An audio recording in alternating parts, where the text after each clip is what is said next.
Pati mga taga-Pangasinan na problema sa hindi pa rin humuhupang baha at pinangangambahan ngang abutin pa raw yan ng hanggang 5 araw. Yan ang tinutukan ni Russell Simorio ng GMA Regional TV, 1 North Central Luzon. Hirap man sa paglalakad, sinusuong ng 84 anyo sa si Lola Julita ang mataas na antas ng baha sa Barangay Lasip Chico, Dagupan City. Mahigit 1 linggo ng abot dibdibang baha sa harap ng kanilang bahay. Agak tanto makatulog, tas ikikin ko sa danom. Tanoon na larim kung ko, hirap anak ko, tanggap ko siya, ako lawala.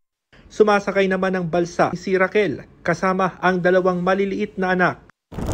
Hindi kayang lumabas yung mga bata. Kasi baha, malalim. Kaya sasakay ng bangka.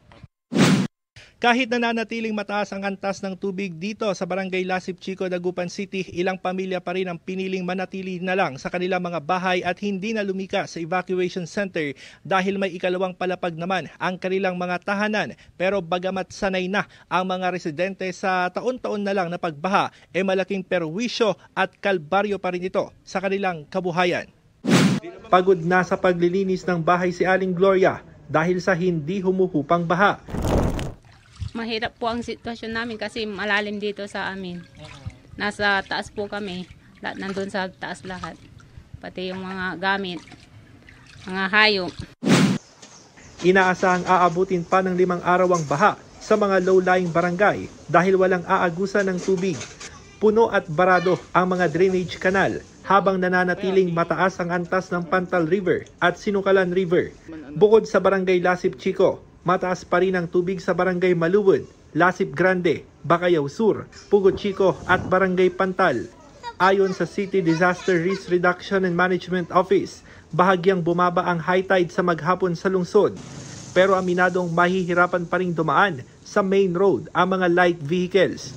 Posible pa umano ang baha dahil inaasahang bababa ang tubig mula upstream dahil sa malalakas na pag-ulan kahapon.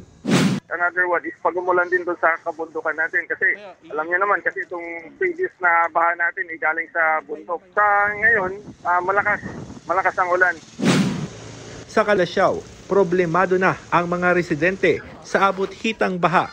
Ang ilang bata ginawa ng swimming pool ang mataas na baha. Pahirapan naman ang pagdaan ng mga motorista sa mga kalsada. Nauna nang nagdeklara ng state of calamity ang Dagupan City at Calasiao, kasama ang mga bayan ng Mangaldan, Santa Barbara at mga Tarum na matinding nakaranas ng pagbaha.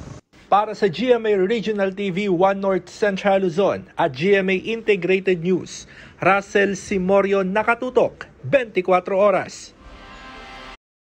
Magandang balita mga kapuso, kahit ano pa man ang oras, mapapanood ang 24 Oras Weekend at iba pang newscast sa youtube.com/GMA News.